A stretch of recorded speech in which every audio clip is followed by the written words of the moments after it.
वापर प्रशिक्षण. मला असं वाटतं ह्या गस्ती नौकाचा हा विषय असावा. आपण आपल्या काळामध्ये मागे गस्ती नौका घेतलेल्या होत्या, स्पीड बोटी.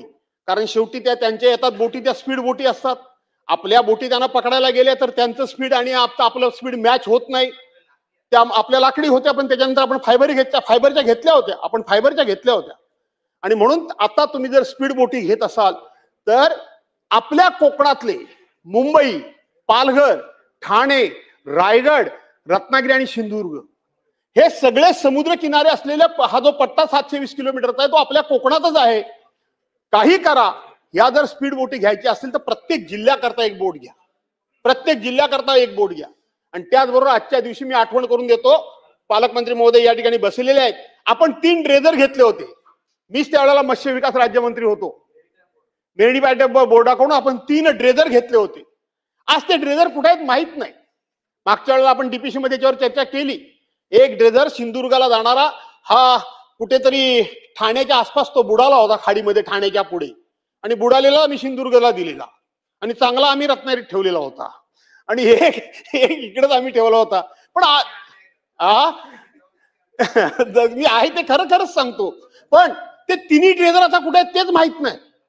आणि ह्या ड्रेजरची गरज आहे, कारण दिवसागणिक कोकणामध्ये आपल्या खाडीमध्ये, आपल्या समुद्रामध्ये शेवटी त्या लाटांबरोबर खूप मोठ्या प्रमाणामध्ये वाळू ही किनाऱ्यावर येते. आणि किनाऱ्यावर आलेली वाळू आणि त्या ठिकाणी सँडबार तयार होत आहेत. आणि सँडबार तयार झाल्यामुळं मच्छीमारांना अनेक संकटांना सामोरं जावं लागतं. आणि म्हणून ते ड्रेजर कुठे आहेत ते बघा. ते ड्रेजर जर कार्यान्वित करता आले तर करा, न पेक्षा नवीन ड्रेजर घ्या, काही हरकत नाही. थोडंसं माननीय मुख्यमंत्र्यांच्याकडे हट्ट करा.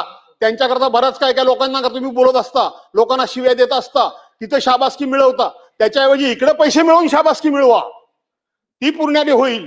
तर बाहेर गेल्यानंतर मला शिव्या देतीलच, काय हरकत नाही. त्यांनी काय माझं वजन कमी होत नाही. नको बोलू यांच्याकडे बघून. अरे माझ्या समोर जी मुलं लहानाची मोठी झाली, विचारा त्यांना. आता ते काही मोठेच झाले एकदम, त्यामुळे तो भाग वेगळा. आणि मी तुम्हाला माहित आहे की मी अशी कधी कटुता विकास कामांच्या बाबतीत कोणाकडे कटुता ठेवत नाही, मी कधी चुकूनही ठेवत नाही. आणि म्हणून त्यांना मी सांगतोय की तुम्ही माननीय मुख्यमंत्री, एखादा चिमटा काढावा लागतो. आणि म्हणून मुख्यमंत्र्यांची शाबासकी मिळवा, कोकणाला पैसे जास्त घेऊन. ती शाबासकी जर तुम्ही मिळवलीत तर खूप चांगलं होईल. अशा प्रकारची मी सूचना या ठिकाणी करतो. आपण त्या ठिकाणी मासेमार संकट निवारण निधी हा आपण 56,17,000 फार मायनर, 57,000 कोटीमध्ये नाम, कुठे 1000, कुठे 56 लाख. तुम्हाला मी एका ठिकाणी विनंती करतो की पूर्वी मच्छीमार जर अपघातानं वारला तर त्याला फक्त 50,000 रुपये मिळायचे. आपण तो वाढवून आता किती सध्या झालीत मला माहित नाही, पण त्या काळामध्ये आपण 2 लाखापर्यंत घेऊन गेलो होतो. दुसरी एक अडचण अशी होती की मच्छीमार पाण्यामध्ये बुडाला तर त्याची बॉडी नाही मिळाली तर 7 वर्षापर्यंत त्याला मृत म्हणून घोषित करता येत नव्हतं.